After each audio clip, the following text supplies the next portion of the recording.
Bonjour à toutes et à tous, c'est Bart et je suis ravi de vous accueillir pour ce nouvel épisode du podcast Extraterrien, le podcast qui interviewe des sportifs hors du commun. Le but de ce podcast est de vous partager leurs secrets, leur vie et d'en apprendre beaucoup plus sur eux afin d'en tirer un maximum de conseils. Donc si vous aimez le sport, l'aventure, le développement personnel ou que vous aimez simplement vous inspirer de personnalités remarquables, alors ce podcast est fait pour vous.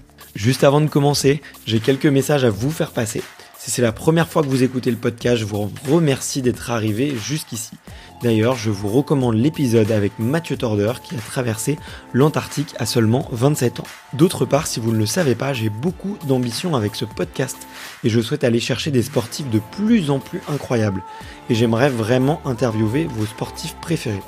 Sachez que l'un des meilleurs moyens de les convaincre de participer, c'est notamment de leur montrer que vous êtes nombreux à adorer le podcast sur les réseaux sociaux et sur les notes iTunes.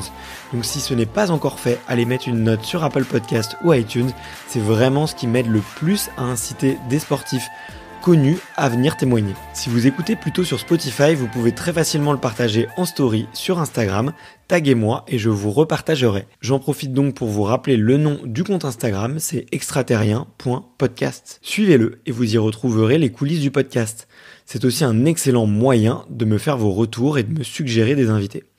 Enfin, j'ai aussi créé une newsletter que vous pouvez retrouver très facilement dans Google en tapant Extraterrien Newsletter.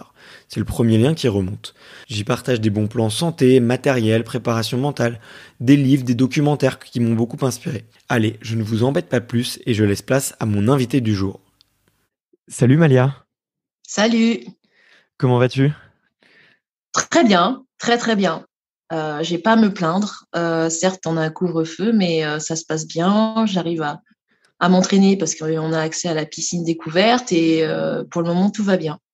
Bon, bah super, super. Tu es dans quel coin en ce moment, si c'est pas Je suis indiscret ? à Paris. Je suis à D'accord, Paris. d'accord, ok. Et par curiosité, tu es dans quelle piscine ? Roger Le Gall peut-être, si c'est découvert ? Non, je suis à Lagardère, à la Croix-Cathlon. D'accord, ok, ok. Bah, je vois très bien où c'est. Je vois très très bien où c'est. Tu as de la chance, c'est des super bonnes conditions d'ailleurs. Oui, super. Je suis super contente parce qu'en plus, il fait beau en ce moment. Une piscine découverte, c'est idéal pour Ouais. pouvoir, on va dire, profiter de l'entraînement, même si c'est un peu dur.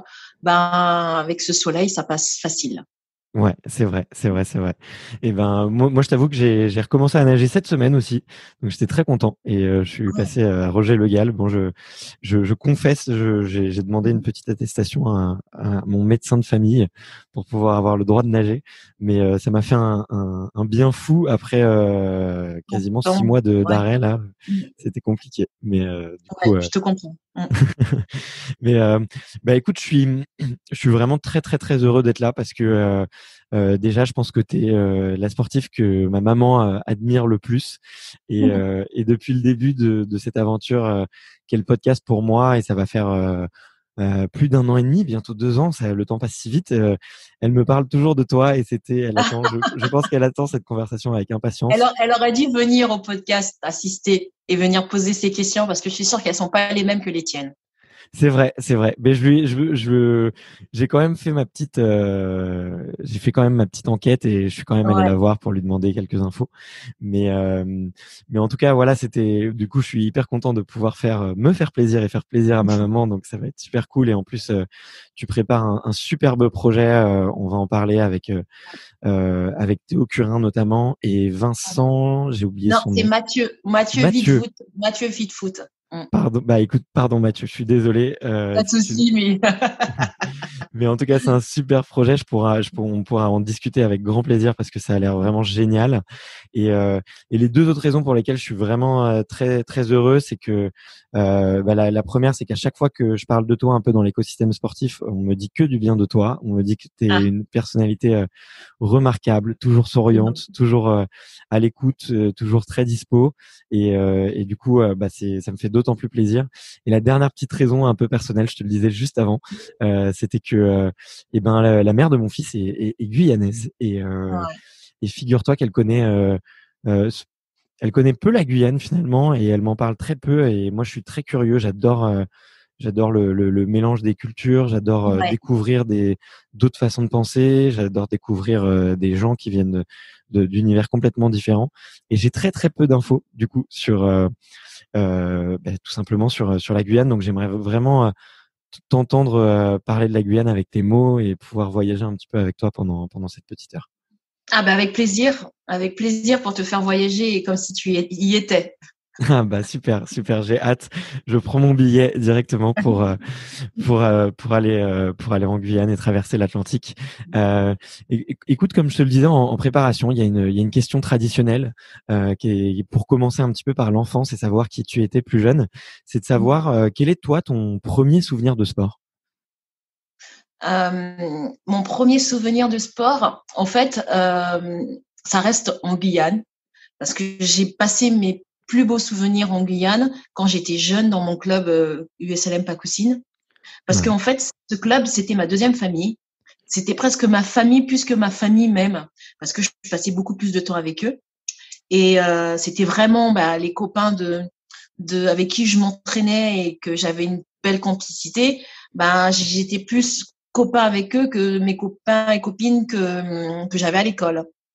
d'accord, Et, euh, et les super souvenirs, c'est les stages qu'on passait ensemble. En fait, on a la chance, on avait un genre de centre juste à côté qui était très petit, qui a une petite dizaine de chambres et à côté de la piscine. Et en fait, pendant les vacances scolaires, on appelle ça les stages fermés, puisqu'en fait, d'accord, on restait pendant toutes les vacances. On se levait très très tôt le matin. À 5 heures, on allait nager le matin direct. On avait quoi? On avait même pas 10 minutes à pied pour aller à la piscine. On nageait le matin, au lever du soleil, on voyait le soleil se lever. Et ensuite, on prenait le petit-déj. Les parents, il y a des parents qui étaient profs, donc ils venaient nous aider pour les cours. Ensuite, on avait une pause, on avait le déjeuner. Il y avait des gens de genre de cantine qui venaient nous apporter la nourriture du midi. L'après-midi, on avait une petite pause avant d'enchaîner sur le deuxième entraînement du soir. Donc, en fait, certes, on va dire un jeune enfant qui est dans un club, qui est dans un sport, ça peut paraître très difficile, mais en fait, c'est génial de vivre ces moments avec les copains. ouais, C'est des souvenirs immenses où on faisait des blagues.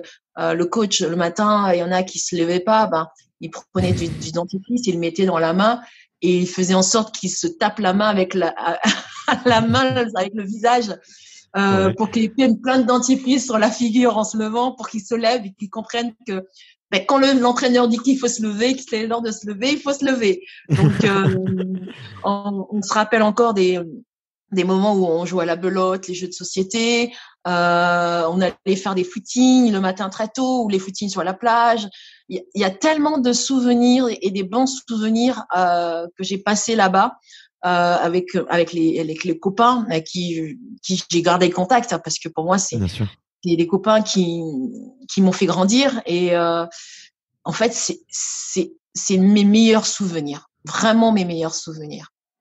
Ouais, c'était un peu une colonie de vacances Exactement. saupoudrée de sport, mais avec Oui, tous les exact. loisirs d'enfants qu'on peut connaître, quoi. Ouais, complètement. Ouais, ouais, ouais. Et j'ai vu que que tu avais commencé la natation très tôt. Enfin, très tôt, tu devais avoir 3 4 ans, quelque chose Exactement. comme C'est ça. ma mère qui m'a appris à nager, ouais, ouais. C'est vrai? Mm. Ah, ok. Ouais. Mm. Et qu'est-ce qui faisait que ta maman a voulu t'apprendre à nager aussitôt? C'était Elle a eu ma mère est algérienne d'accord, et elle a eu un traumatisme quand elle était petite. Quand elle était jeune, elle a vu mon grand-père sauver mon oncle. Il allait se d'accord, noyer en une noyade et elle a dit c'est pas possible, je veux pas que mes enfants vivent ça. Donc je vais les mettre à la natation pour qu'ils apprennent à nager. d'accord, Et donc ma sœur, au début, elle a voulu faire plein de sports. Ma mère lui dit non, il faut que tu choisis, il faut choisir un. Elle a choisi la natation, mais elle s'est dit quand même pour la deuxième, je vais lui apprendre à nager. Certes, à cet âge-là, on prenait pas encore dans les clubs. Je vais lui apprendre à nager, donc j'ai appris à nager dans la piscine de chez ma marraine. Elle me mettait sur son dos et tout, et c'est comme ça qu'elle m'a appris à nager. Et ensuite, elle m'a fait rentrer dans le club. C'est là, en fait, à 6 ans, au moment où je suis rentrée dans le club, c'est là où j'ai commencé les compétitions directes parce que j'avais déjà commencé à avoir un bon niveau. D'accord, ok. Ah ouais, donc tu as commencé ouais, vraiment les compétitions vraiment très jeune. Et tu as pris goût rapidement? Ouais, j'ai pris goût rapidement parce qu'en fait, ma grande sœur, c'était un exemple pour moi. En plus, elle Ok, s'entraînait à côté avec les grands. On a 4 ans d'écart. ouais. Et je voulais faire la même chose qu'elle. Je voulais tout faire pareil qu'elle. Je voulais faire les entraînements pareil qu'elle. Et en fait, je me rappelle que mon entraîneur me disait, mais j'arrêtais pas de bouder. Je me mettais à l'échelle, je boudais parce qu'il me disait l'entraînement est fini. Et moi, je disais non parce que ma sœur, elle continuait à nager. Donc pour moi, l'entraînement n'était pas fini. donc, euh, donc ouais, j'ai pris goût facilement en fait, en copiant ma sœur. Ouais. Ok. Et est-ce que il y avait d'autres euh, compartiments un peu de votre vie où tu aimais bien challenger un peu ta sœur ou tu aimais bien faire aussi bien Non, qu'elle? Non, c'était non, vraiment juste dans le non. sport? Ouais, ça restait dans le sport complètement. Ouais. Et quelle relation tu as fait d'ailleurs avec tes frères et sœurs? Parce que je crois que Mehdi aussi Mm. a été nageur pro, hein, c'est ça? Mais il est toujours. Et toujours. Il va tenter sa qualif au mois de juin là pour Tokyo. Il s'est fait opérer il y a 1 an, donc il va quand même essayer de faire Tokyo. Il a eu la chance où ça a été reporté, mais oui, très bonne relation. En fait, on est très famille. On est très famille où on a besoin de toujours avoir ce contact avec la famille, que ce soit la famille proche ou la famille un peu éloignée. Et Mehdi, en fait, on a certes 10 ans d'écart, mais on, je continue à le conseiller, à le materner un peu et à lui donner des claques, on va dire, quand il le faut. Donc voilà, ouais, on reste proche, ouais, très proche. Mm. Ok, d'accord, ouais. Ouais, oui, vous avez tous ouais, un rôle un petit peu de très fraternel les uns avec les autres, de conseiller et ok, ok. Mais c'est hyper touchant, ouais. En tout cas, enfin, ça se ressent que vous êtes assez soudés et je trouve que ça transparaît un peu quand on vous entend ou quand on vous voit communiquer. Et, bah, Mm. j'imagine, ça lui met pas la pression, tu penses, d'avoir une grande sœur qui a presque tout gagné, tu vois, dans les Non, bah bassins et justement, ça lui met pas assez, j'ai l'impression. Parce que tout le monde lui dit et il a l'air de que ça ouais, lui passe au-dessus. Mais parce qu'il faut dire, c'est une autre génération, certes. Et c'est un garçon, c'est pas une fille. On n'a pas, parce que moi encore, les filles contre qui je nageais, il y en a certaines qui nagent encore. ouais, Donc, ouais. Donc lui, c'est une nouvelle génération chez les mecs. Et ouais, j'ai pas l'impression que non. C'est quelqu'un, je suis pas sûre que ce soit quelqu'un qui se mette la pression pour ça, parce qu'on non, lui dit ta sœur, elle a tout gagné et toi pas encore quoi. Ouais. ouais. Ouais, bah après, ça peut aussi se comprendre qu'il a envie de vivre son propre chemin Oui, et qu'il n'ait pas complètement. envie d'avoir la comparaison. Je sais que Mm. enfin, ça doit être assez, pas forcément fatigant, mais à la longue, des fois, ça, tu sais, le message passe plus, quoi. Tu vois, c'est Mm. à force qu'on te le dise, Mais en tout cas, bon, en tout cas, ça fait plaisir à entendre que vous êtes toujours proche et que tu peux toujours un petit peu l'accompagner, tu vois. Oui. Et si c'est fait avec bienveillance, et j'en doute pas une seule seconde que ça soit le cas, bah, ça peut que le tirer vers le haut. Donc on croise les doigts pour lui, pour Tokyo, tous ensemble. Tu vois, je touche du bois là, je suis face à une grosse table en bois, je touche du bois pour lui. Et, Ouais. super. Et à l'école, t'étais quel type de je saute un peu de sujet, mais ouais, à l'école, Oui. t'étais quel type d'élève? Est-ce que moi je te vois très bon élève et très bout en train, mais peut-être que je me trompe. Alors oui, ça résume un peu ce que j'étais. C'est que en fait, j'ai eu des difficultés à l'école. Je prenais des cours particuliers, même en plus le soir, Ouais, parce que j'ai eu du mal à l'école. Mais le fait, c'est pas parce que j'avais du mal que je me challengeais pas. Je me dis, c'est pas possible. Il faut que je fasse des efforts. Il faut que je fasse en sorte au moins d'avoir la moyenne. J'étais une battante même à l'école en fait.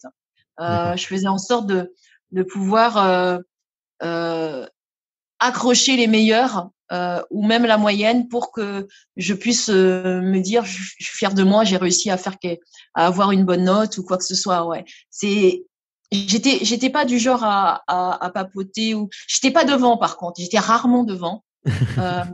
Si Ok. j'étais devant, j'étais pas forcément devant premier rang. Je me tais peut-être au deuxième rang ou au troisième rang, et sinon sur les côtés. Ouais. Ok, un peu à l'écart. Non, pas forcément à l'écart, mais j'aimais bien parce que des fois, en fait, c'était par rapport aux autres camarades. Tu faisais en sorte de dire, celui-là, il va parler pendant tout le cours, je vais pas suivre, ou voilà. Et en fait, c'est un peu ça. Donc, tu te mettais par rapport aux autres, à certains, où tu te dis, bon, avec un groupe de copines ou de copains, tu te mets dans ce coin, au moins, ça va être plus facile de pouvoir suivre. Au collège, c'était un peu ça parce que en fait, j'écrivais vite. Et je prenais vraiment tous les cours et tout le monde, presque la plupart, me demandait mes cours. Donc, ouais, mais sinon, ouais, j'étais une battante en tout cas en primaire, j'étais une battante pour au moins avoir la moyenne parce que je trouvais que c'était une façon aussi de montrer que je suis capable de. Ouais, ok. Mais tu sais on aurait peut-être été amis parce que moi Ah, j'avais un talent à l'école pour être très ami avec ceux qui prenaient beaucoup de notes, celles et ceux qui prenaient. Et comme comme ça, moi, quoi. je pouvais ne pas en prendre. Au début de Mais l'année, je qu'est-ce que faisais. tu faisais si tu prenais pas de notes en cours? Ah mais Tu dessinais? ouais, je dessinais, je regardais par la fenêtre, je parlais, je faisais des blagues. Ah, J'étais un peu un élève perturbateur, hein, vraiment. Et ah, alors pas tout le temps, pas tout le temps. Mais j'avais beaucoup de mal à canaliser mon énergie et j'avais envie de faire du sport en permanence. J'avais envie d'être dehors en permanence et rester 8 heures en cours, c'était très dur pour moi. Et j'arrivais bien à le faire le soir. Le soir face à mes devoirs, quand il faisait un peu nuit. Là, je me sentais beaucoup mieux. Et du coup, au début de chaque année, je faisais un petit mercato des meilleures copies, des meilleures prises de notes. Et je regardais celles et ceux qui me correspondaient le plus et je me débrouillais pour devenir leur meilleur copain. Et je ramenais les croissants, je ramenais les bonbons et tout. Et ah ben oui, ah oui, t'es super copain, hein. Toi, tu savais négocier en fait. T'es un commercial. un petit peu, ouais. J'avais déjà un peu ça dans le sang. Et du coup, tu aurais certainement fait partie Oui. de ma liste de super copains à qui je peux faire confiance et à qui j'aurais offert plein de croissants. Alors, je sais pas si les croissants et bonbons auraient beaucoup aidé pour ta carrière, Non, mais moi, ça m'aurait pas. Et seulement, les croissants, oui, peut-être après un entraînement du matin quand j'étais au collège. Mais les bonbons, je sais pas, j'étais pas très bonbon. ouais, bah j'aurais creusé hein, si tu m'aurais dit du salé, y a pas de souci, je t'aurais fait la cuisine. J'aurais fait la gamelle du midi, y a pas de problème. Et, euh, et au collège, tu t'entraînais déjà plusieurs heures par jour. C'était Oui, déjà je m'entraînais des horaires déjà 2 fois aménagés? par jour. Ah Ouais, je ouais. m'entraînais 2 fois par jour. Je m'entraînais à 5h30 et fin d'après-midi à 16h30 avec le reste du groupe. Ouais. Ok, ah ouais, c'est dingue.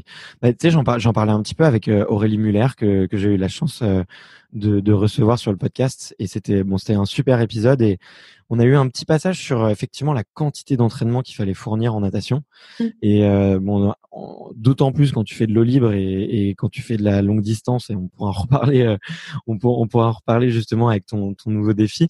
Euh, ça fait pas beaucoup avec le recul. Tu trouves pas que ça fait beaucoup pour je sais pas, pour une jeune adolescente déjà de devoir faire plusieurs entraînements par jour et notamment parce que c'est des entraînements qui énergétiquement, tu vois, enfin, qui sont très énergivores, quoi. C'est pas des petits entraînements, tu vois. C'est pas De- En fait, de l'extérieur, ça peut paraître beaucoup.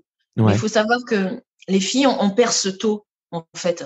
On ouais, perce beaucoup plus tôt que les garçons. Et moi, pourquoi on a mis ce genre d'entraînement en place, ce programme? C'est parce que j'avais déjà du retard, moi, par rapport à la métropole, puisque je m'entraînais en Guyane à l'époque. ouais, Et donc, le seul moyen pour que je puisse m'entraîner, pour que je puisse rattraper un peu ce retard, c'est de m'entraîner avant d'aller au collège le matin. Et le collège commence à 7h30, donc j'avais pas trop le choix. ouais, ouais, ouais, Donc, mais ouais, ça peut paraître beaucoup, ça faisait peur aussi, hein. Même en Guyane, mes voisins ou les copains qui étaient dans la même classe que moi, ou voilà. Et ils trouvaient que ça faisait beaucoup, mais franchement, je regrette pas. Je regrette vraiment pas parce que ça a été une superbe expérience et je vais te dire, c'est même ce qui m'a permis de pouvoir tenir le coup quand je suis arrivée à l'INSEP. Parce que quand je suis arrivée à l'INSEP, personne ne pensait que je m'entraînais déjà 2 fois par jour et que je me levais tôt le matin pour pouvoir aller m'entraîner.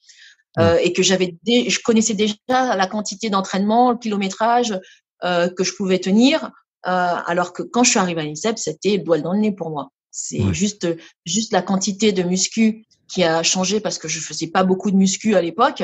Le kilométrage, il a pris un peu plus d'intensité forcément parce que je m'entraînais Ouais. plus. J'avais à peu près un peu plus de 10 entraînements dans la semaine, mais la quantité presque, voilà, ça passait crème comme on dit. Ok, bah franchement, chapeau parce que je sais à quel point, pour avoir fait pas mal de triathlon, je sais à quel point s'entraîner en natation, il faut avaler les kilomètres, il faut avaler les longueurs et j'imagine que jeune, enfin c'est quand t'as tous tes copains qui vont, alors je sais pas quels étaient les loisirs de tes amis au collège, tu vois, mais quand t'as tous les Ouais. copains qui partent aller faire, je sais pas, du skateboard, des goûters ou aller à la Ah plage bah et tu vois, ça que ne me dérangeait pas, moi. c'est vrai. Non, ouais. Tu l'as jamais vu Franchement, comme un sacrifice ou comme une non. contrainte? Franchement, mais pas du tout. J'ai des copains, des copines. Alors les copains, je sais même pas si peut-être ils faisaient des goûters, je sais pas, je même pas pour te dire. J'étais même pas.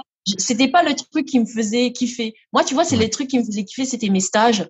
Les ouais, stages avec les copains parce qu'on restait une semaine entière et en plus, moi, j'avais de la chance, je voyageais déjà ouais, à cet âge-là. Je voyageais dans les Antilles, dans la Caraïbe. Donc, je venais en métropole pour mes compétitions. Donc, j'avais ce luxe. Donc, ouais. ça, c'est pas ce qui me faisait kiffer, moi, les goûter ou aller faire du skate ou aller faire, je sais pas, balader, je sais pas où. Non, pas du tout. Franchement, mais pas du Ok. tout.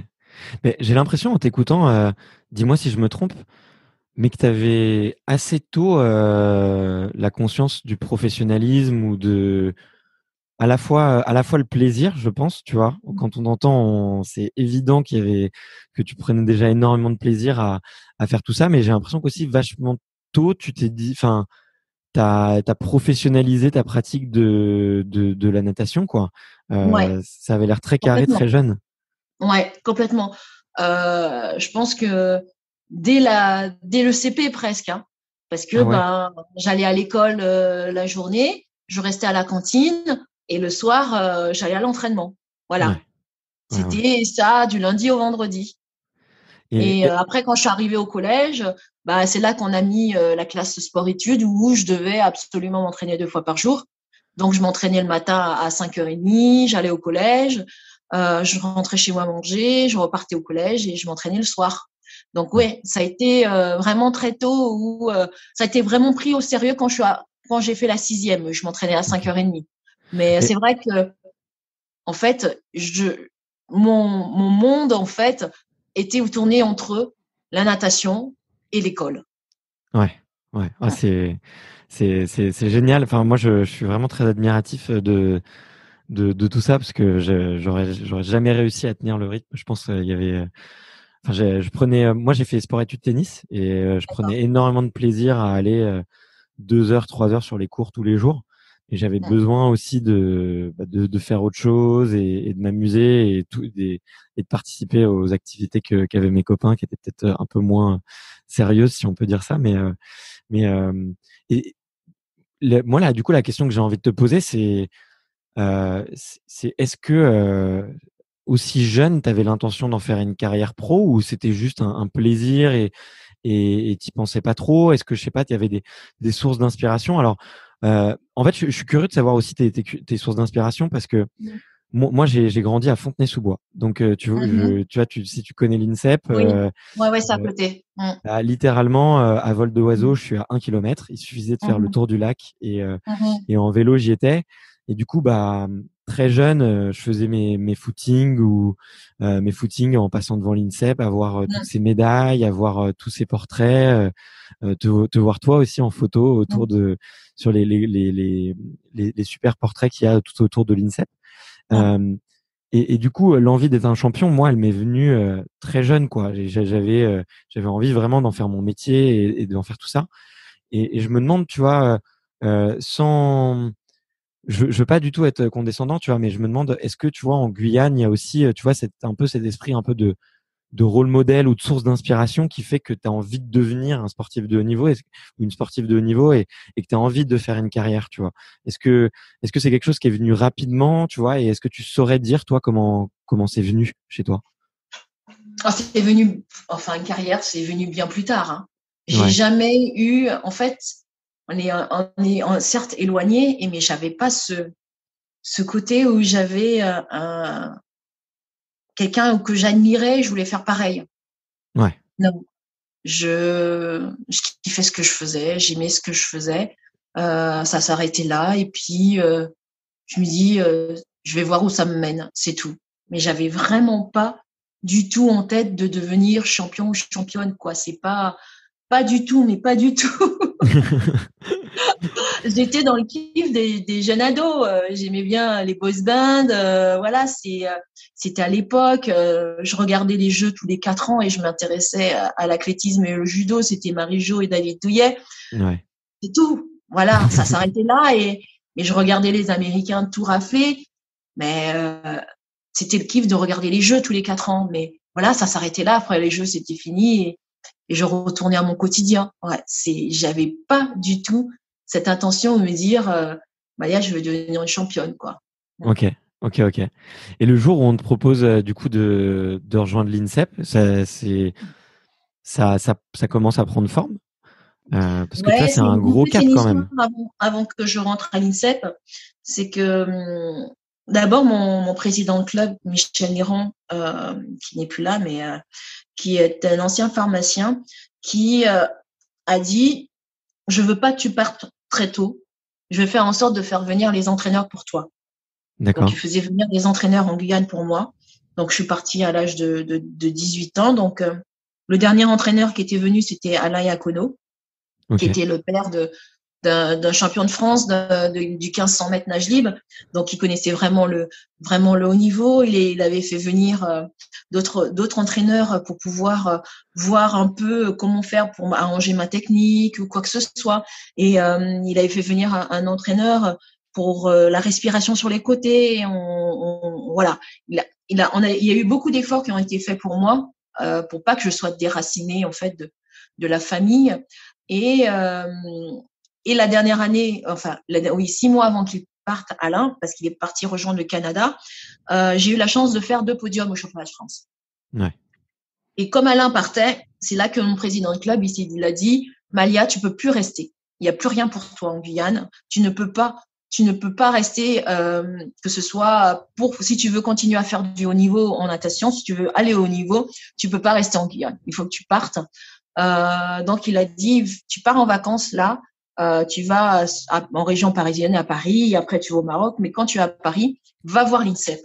Donc, on avait pris rendez-vous avec ma mère pour aller regarder qu'est-ce que l'INSEP. Je connaissais même pas l'INSEP. Hein. Moi, ça n'existait pas, je connaissais vraiment pas. Ok. Donc, on a été visiter, on a été voir, on avait pris rendez-vous avec le conseiller d'orientation qui était l'entraîneur de Laura Flessel et qui m'a un peu aiguillé, qui m'a beaucoup aidé pendant toute ma période où j'étais à l'INSEP. Il a toujours été là pour me soutenir puisqu'il savait que j'avais pas de famille en fait sur Paris en métropole. Donc voilà, il m'a soutenu et ma mère m'a dit c'est simple. C'est toi qui décides si tu as envie d'y aller ou tu dis non, je rentre en Guyane, je reste en Guyane et je fais tout en Guyane. Et j'ai pris ma décision quand on est rentré en Guyane. Début septembre, mi-septembre, j'ai dit bon en fait maman, on s'est décidé, je pars. Donc voilà, billet d'avion pris, je fais mes valises, je quitte la Guyane, je quitte ma famille. Mais ma mère vient avec moi un mois quand même Ouais. euh, pour voir comment ça se passe, si je suis pas, si le déracinement ne me fait pas mal. Et en fait, franchement, elle m'a même pas vue, elle me voyait que le soir parce que mes journées étaient bien remplies. Le 8h, t'as cours. Ensuite, à 11h, t'as entraînement. Ensuite, tu vas manger. À 14h, tu reprends tu reprends les cours. À 16h, tu finis les cours et tu reprends l'entraînement. Je finis ici à 20h, 20h15. Donc, j'avais vraiment pas le temps de la voir, mais j'ai eu très, très bien accueilli par mes camarades avec qui je m'entraînais à l'INSEP, puisqu'on n'est pas du même club. On est tous des clubs différents et en fait, on est dans un pôle. Mais voilà, ça a été vraiment par étapes. Rentrer à l'INSEP, ça a été par étapes et ça a été mûrement réfléchi avant de pouvoir aller à l'INSEP. Okay. Parce qu'il fallait aussi être préparé, savoir si j'étais prête aussi à me déraciner. Ok. Et en tout cas, bon déjà ça fait plaisir à entendre parce que je sais que j'avais eu des échanges avec Enzo Lefort et avec Dimitri Bascou, qui sont guadeloupéens et martiniquais respectivement, il me semble, que je dise pas de bêtises. Et ça avait pas été aussi simple, tu vois, et ça a été plus abrupt, je pense, comme transition. Alors après, c'est peut-être des garçons, peut-être que aussi dans leur famille, ils avaient des exemples de gens qui étaient déjà allés en métropole aussi, et du coup, ils ont un peu plus tenté le coup, un peu de manière un peu plus abrupte, peut-être. Mais ça fait plaisir à entendre en tout cas, parce que j'ai l'impression que ça s'est bien passé, même si Oui. ça a été, tu vois, on sent que c'est un choix qui est quand même lourd à prendre et qui est pas facile pour une famille et tout. En tout cas, j'ai l'impression que ça s'est bien passé, que ça s'est passé en douceur. Oui, exactement. Ça s'est passé en douceur, mais je faisais déjà des allers-retours. Je faisais déjà 2 ou 3 allers-retours en métropole pour des compétitions. Donc, je connaissais le froid. C'est pas ce qui me faisait peur.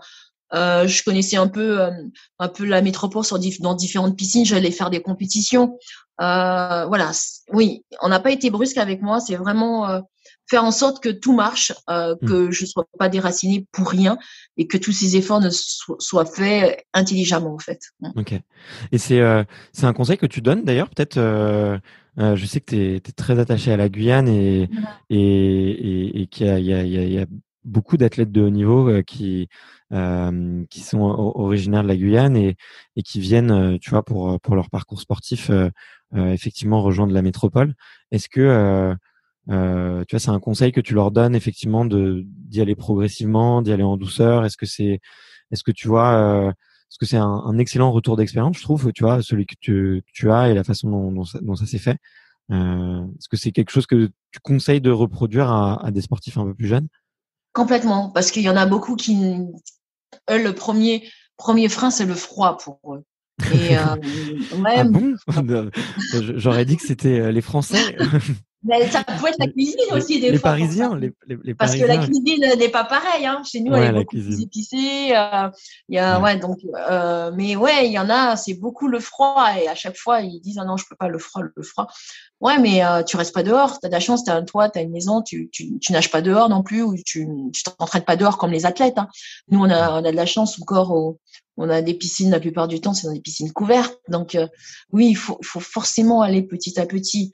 Il faut jamais aller brusquement parce que même le nageur, même il va faire 1 ou 2 ans et après il va dire non, c'est bon, je rentre. Ouais. J'ai pas progressé ou quoi que ce soit ou j'ai plus envie de rester. Ouais, il faut vraiment aller petit à petit. Ouais. Il faut le préparer, ça c'est sûr. Ouais. Il faut le préparer physiquement et mentalement avant de faire l'effort de le déraciner, comme on dit. Mais ouais, il faut vraiment le préparer, c'est important. C'est vraiment important. Et il y a des gens qui t'ont pris un peu sous leur aile quand t'es arrivé du coup en métropole et à l'INSEP. Mais Est-ce que je dirais, c'est toute l'équipe hein, ouais. en fait, on a tous été pris sous les ailes des plus grands. Et moi, j'ai eu la chance où j'ai eu une nageuse réunionnaise d'origine de la Réunion, mais qui venait de Foremeux. Elle avait déjà fait pas mal d'années à Foremeux. D'accord. Comme elle avait sa famille à la Réunion, elle y allait pas souvent comme moi. Donc Ouais. on tournait chez nous 2 fois par an, si c'était Noël ou l'été. Et donc tout le temps et le week-end, en fait, c'est ça aussi, parce que l'INSEP vit très bien la semaine. La semaine, du lundi Ouais. au vendredi, il y a du monde, c'est blindé, il y a toujours Ouais, c'est vivant. Ouais. tout le monde s'entraîne et tout. Mais il y a des internes qui rentrent pas chez eux. Nous, on rentrait pas chez nous. Ouais. Moi, je rentrais pas en Guyane tous les week-ends, donc on restait ensemble.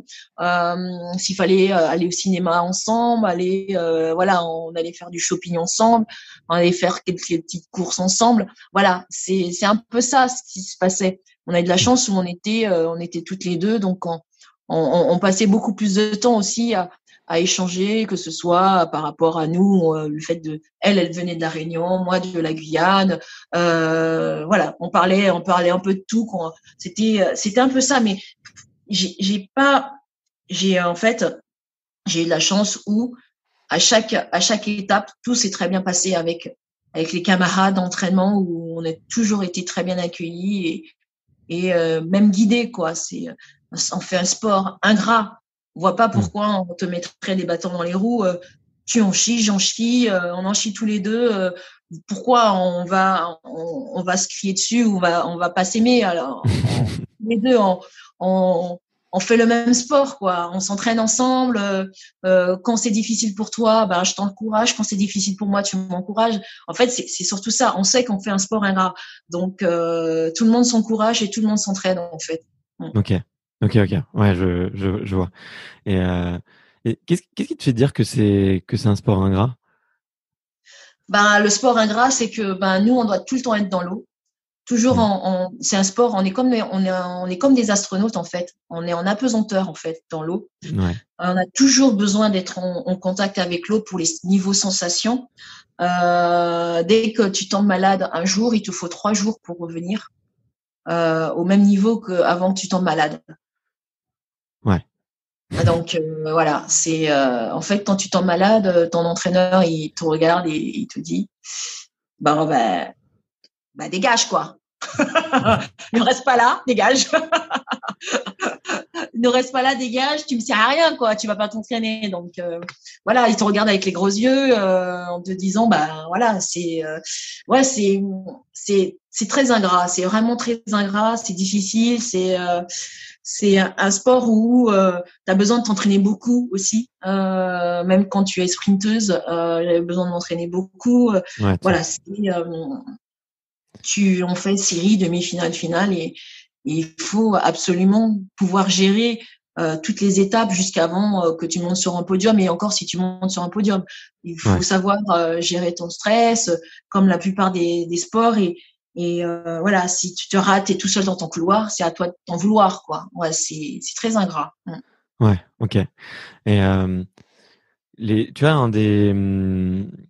enfin, tu vois, t'as parlé effectivement d'être malade. Est-ce que tu penses que tu vois, ça fait partie justement des aptitudes un peu physiques nécessaires pour être un bon nageur? Tu vois, moi, alors, je te raconte ma petite histoire perso. J'ai découvert il y a 2 ans et demi maintenant la douche froide. Et Ouais, comment je suis tombé dessus, c'était parce que effectivement, quand j'étais plus jeune, j'attrapais tous les petits virus qui traînaient. Tu vois, à d'accord. chaque saison, tu avais la petite grippe, la petite bronchite, la petite gastro, la petite angine. J'avais tout. À chaque trimestre, tu vois, je savais que j'avais une semaine au lit à cause du virus qui était un peu à la mode en ce moment.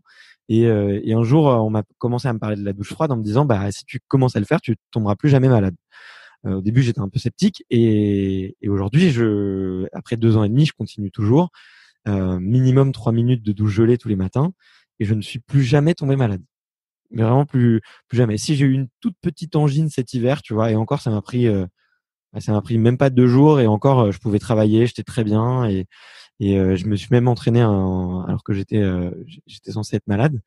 Et du coup, ma question un peu, c'était comment est-ce qu'on s'entraîne à être moins malade, puisqu'apparemment c'est quand même un frein pour toi. Il Est-ce y a qu'il y avait pas, il y en a pas, il y en a pas, il y en Oui, a du pas. coup, ça fait partie des aptitudes qu'il faut avoir pour pouvoir tenir la distance, quoi, pour pouvoir tenir sur la longévité. Ben, c'est surtout quand on dit souvent, surtout vous sortez de la piscine, que vous sortez en plein hiver, couvrez-vous bien, quoi. Ouais, Il y en a, c'est en t-shirt ou en veste. Non, c'est bonnet, gants, écharpe et tout. Sortez couvert. Voilà, c'est un peu ok, ça. Mais non, il n'y a pas le côté où tu tombes moins malade. Non, il n'y a pas. ok. Bon, bah, je t'ai donné mon tips. T'essaieras si tu veux. Je sais qu'il y a peu de courageux qui s'y lancent, mais Ouais, ouais, ouais. Mais nous, on fait des bains froids avec Théo et Mathieu. Bah ouais, justement, j'allais y venir parce qu'on a parlé, on a parlé plusieurs fois du froid, on a parlé effectivement de venir en métropole, on a parlé du bassin. Euh, Là, du coup, vous êtes lancé un défi complètement dingue. Euh, alors, je, c'est quoi, je vais te laisser le présenter. J'aurais pu le présenter avec mes mots, mais moi, en tout Bah, cas, je moi, suis je un veux bien grand fan. t'écouter à savoir ce que tu as compris dans le défi. Et puis D'accord? après, je te rajouterai des choses ou pas. Vas-y.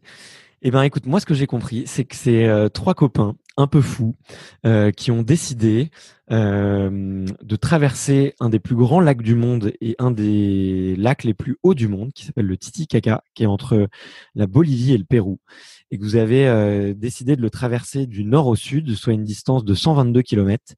Et comme c'est un lac très haut, c'est un lac très froid, et que vous allez le faire en complète autonomie, tous les trois. Donc, vous allez tirer un radeau avec des embarcations gonflables pour dormir dessus, et que c'est un défi qui va vous prendre sûrement une bonne dizaine de jours. Vous êtes en autonomie, vous allez devoir dormir du coup sur l'eau, et que vous avez prévu, je dirais minimum 10 heures de nage par jour dans une eau à 12 degrés environ. Euh, et vous allez le faire en novembre, voilà, 2021. Et voilà, je vous trouve complètement dingue. Et, je trouve ce défi génial. Et je me demande comment trois personnalités aussi folles et aussi engagées en fait se sont rencontrées. Et que, moi, je serais très curieux de connaître un peu la genèse du projet et de savoir d'où tout ceci est parti. Mais avant ça, est-ce que j'ai bien pitché votre Pas mal, aventure c'est vraiment Titicaca? pas mal. Je te mettrai 8,5 sur 10. Ah, 8,5 sur 10. Ok, bah pour un mauvais élève, Alors c'est très bien, hein, non, tu mais vois. ça, je vais te dire pourquoi, parce que tu pouvais pas savoir. Il y a eu des changements depuis, Ouais, mais je vais te dire. Donc, sur la plupart des trucs, oui. Alors, c'est le lac Titicaca, très très bien. Le lac le plus haut du monde, le lac navigable le plus haut du monde, exact. Euh, donc, on sera en totale autonomie, comme tu as dit. On a décidé de faire du sud au nord cette fois-ci, pas du nord au sud. d'accord. On a forcément parce que il y a tout un travail qui est fait avec des ingénieurs et tout ça de nos partenaires, c'est que on regarde aussi les vents, Ouais, de quelle direction ils vont aussi, parce que comme tu disais, on va tracter un radeau sur lequel on va dormir et manger. Ce radeau, il va faire à peu près 200 kilos maximum, sur lequel on va mettre toute notre nourriture et toutes nos affaires techniques pour pouvoir nous réchauffer après avoir nagé. Il sera pas gonflable, il va dire c'est comme un genre de petit catamaran qui doit faire, je sais pas s'il fait 5 mètres, ouais, il doit peut-être faire 5 mètres de long, sur lequel on aura, on va dire, une tente dans laquelle on va dormir et c'est là où on va chauffer notre nourriture, enfin chauffer notre nourriture. La nourriture, c'est la nourriture lyophilisée. ouais, Pour ceux qui connaissent pas la nourriture lyophilisée, c'est la nourriture où on a séché, on a enlevé l'humidité, l'eau, on a enlevé l'eau, donc c'est tout sec et il suffit de faire chauffer de l'eau, la fermer 5 minutes, juste le sachet 5 minutes, et ensuite tu as une nourriture normale en fait. ouais. Et certes, tu as pas un plat étoilé, t'as pas non plus, mais c'est forcément au regard, quand tu regardes, c'est pas très joli, mais quand tu manges, ça te fait du bien après. Après 5 heures dans une eau à 12 degrés, je veux bien te croire Ouais, que alors c'est bien voilà meilleur aussi, que celui-là. il y a un changement, c'est que on fait toujours 122 kilomètres, certes, mais on va pas pouvoir nager tous les trois en même temps. D'accord. Ça c'est sûr. Moi, je le savais depuis le début parce que pour moi c'était logique parce que nager 122 tous les trois, on va Ça fait mettre plus de beaucoup. 10 jours. Hein. Ouais, C'est ça fait comme beaucoup. ça. Et c'est que aussi, alors c'était, il y avait autre chose encore, j'ai oublié. Ah oui, forcément on va tourner. On s'est dit qu'on va quand même commencer à nager à trois et puis on va dire le début du deuxième jour, ça va être par deux, forcément Ouais. par deux, parce que il faut que celui qui est sur le bateau puisse guider les deux autres. parce on va essayer de se guider soit à la boussole, soit avec un point GPS. On va essayer avec des points GPS, voir D'accord. comment on peut faire. Forcément, on va peut-être nager plus de 122 km. On va pas forcément nager tout droit. Oui, ça Euh, m'étonnerait que d'ailleurs vous ouais, fassiez 122 km pile poil, ouais. ouais, exactement. Et du courant, Et je me rends donc, pas compte. T'as mentionné le vent, mais non, je crois on va vérifier, mais je crois qu'il n'y a pas de courant. d'accord. Non, il n'y a pas de courant. Non, non, non, il n'y a pas de courant. Et oui, c'est des départs au mois de novembre 2021. Et cette idée folle, elle est venue de Théo. De Ouais. Théo, qui est un peu le foufou du groupe. Euh, donc Ouais, Théo, en fait, un pendant foufou le parmi les premier… foufous, hein. Hein? Je dis un foufou parmi les foufous parce que Ah, pour faut quand accepter. même le suivre. Il est peut-être un tout Ouais, petit peu plus fou parce que c'est lui qui a eu l'idée, mais il faut quand même le suivre. ouais, mais franchement, je suis super contente d'avoir dit oui, parce que, ben, surtout en cette période, ben, ça fait du bien Ouais. de pouvoir se dire on peut faire du sport et on rencontre, on travaille sur des trucs que je pense que j'aurais jamais pu travailler dans ma vie. Là, ben, enfin, je te raconterai. Et Théo, pendant le premier confinement, Ouais. bon, ça fait plusieurs années, ils ont changé ces classifications Ouais. pour les Paralympiques et même pour des compétitions, quoi. Ils ont complètement changé ces classes. Ils se retrouvaient avec des garçons qui avaient des bras et des jambes. Bah, Ouais. comme pour ceux qui le savent, Théo n'a pas de bras, n'a pas de jambes. Il est amputé des quatre membres. Donc forcément, quand tu es en natation et que tu n'as pas de bras, tu te retrouves avec des gens qui ont un bras, deux bras ou une jambe, deux jambes. Ah, tu vas plus vite que quelqu'un qui n'a pas de bras, qui n'a pas de jambes. Ouais, ça fait pas de sens. Ça fait pas de sens. Ouais. Donc, il s'est dit, pourquoi je vais m'entraîner pendant 1 an, 2 fois par jour, pour ne pas faire de podium et me retrouver comme un con, en fait, à la 4e, 5e place, juste pour faire les jeux. Non, c'est pas lui. Il a dit, je vais faire des propres défis. Hmm. Donc, il en a parlé avec son agent Anne et il lui a parlé du lac Titicaca. Et c'est comme ça qu'est venu le projet du lac Titicaca. Ça a été qu'il a d'abord échangé avec Mathieu. Mathieu avec qui mettait en place les TEDx, je crois, les conférences. Ouais. Voilà.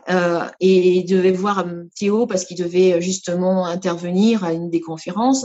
Donc Mathieu se présente. Mathieu présente, il travaille sur le côté écologie auprès des entreprises. Et il lui dit, bon, ben aussi, moi, j'ai fait le tour du monde à vélo, j'ai fait la traversée du détroit de Gibraltar et tout. Et là, et là, Théo lui fait, attends, stop. J'ai un truc à te proposer, c'est de faire la traversée du lac Titicaca en totale autonomie, voilà. Et Mathieu, il n'a pas dit oui tout de suite. Ah ouais. En fait, parce que Mathieu, il y a autre chose qu'il est en train de préparer, là, c'est au mois de mai. Je crois que c'est fin mai ou mois de mai, je sais plus. Il fait le circuit d'un mégot de cigarette dans la Seine. Ouais. Donc, je crois qu'il descend, non, s'il part de Paris, il remonte jusqu'à l'océan. Et il le fait ça avec sa compagne, son frère et tout, son cousin, je crois, ils sont 4 et ils vont se relayer pendant toute la traversée. Et Théo lui dit, donne-moi ta réponse quand tu veux, quand tu seras prêt ou quand tu auras décidé. Donc, après, Mathieu, il a dit oui. Et donc, forcément, il dit, il faut une troisième personne et il fallait une nana. Et moi, il m'appelle au mois de juillet dernier. J'étais tranquille chez moi, dans mon lit. Je reçois un appel, Théo. Oh, c'est Théo. D'abord, ça a été son agent. Donc, elle a d'abord tâté le terrain pour savoir comment ça se passe avec Malia. Donc, forcément, les premières questions, ça a été Malia, ça va? Oui, ça va très bien. Malia, tu fais du sport? Oui, je continue à faire du sport pour ma santé parce que c'est important aussi. Mhm. J'ai toujours fait un peu de sport depuis que j'ai eu un très très gros lumbago. On m'a dit, Malia, t'as pas le choix et pour ta santé, tu dois faire du sport. Bon, je choisis de faire du sport tranquille le matin avant d'aller au boulot. Donc, je faisais du sport. Ok. Et elle me dit, mais est-ce que tu nages un peu? Je fais non, non, non, pas du tout. Alors là, la natation, pas du tout. Alors, plus je suis loin de la piscine, mieux je me porte. Elle fait, est-ce que tu es prête à nager beaucoup? Alors, j'ai fait, Anne, c'est quoi nager beaucoup? C'est 1 heure, 2 heures, 122 kilomètres. Et là, j'éclate de rire. J'ai fait Ok. 122 kilomètres. Elle fait ouais, oui, oui. Alors, tu vois, je peux pas trop te dire et tout. Et je fais mais attends, comment tu veux que je décide ou je prenne une décision? Il faut m'en dire plus. Et puis il fallait qu'elle me le dise. Elle m'a raconté. Donc voilà, c'est Théo. Il veut faire la traversée du lac Titicaca en totale autonomie. C'est aussi pour parler sur le côté écologie aussi, hein, parce que Mhm. c'est zéro déchet, pas de plastique, pour la protection des eaux du monde et tout. Donc voilà. Et j'ai fait bon ben pas de souci, je vais réfléchir et je te rappelle. D'abord j'appelle mon ancien coach Stéphane Lucas, donc je lui en Ouais. parle et tout, et je rappelle Anne derrière. J'ai fait Anne, c'est bon, j'ai décidé. Elle me fait quoi? J'ai fait bah c'est bon, c'est ok. Le défi avec Théo. Ok, ça s'est fait comme ça du coup. Ça s'est fait comme ça, exactement. En 1 heure et demie, j'avais pris ma décision et tout. Et après, on a fait un call à 3 et à 4 même, je crois qu'il y avait même Stéphane ensuite. Et Ouais. Théo était comme un fou. Ouais, c'est bon, j'ai ma team et tout. Et donc après, l'été est passé et puis on a commencé à s'entraîner au mois de septembre. D'accord, ok. Ouais. Et je veux pas faire le psy, mais pourquoi est-ce que tu as dit oui?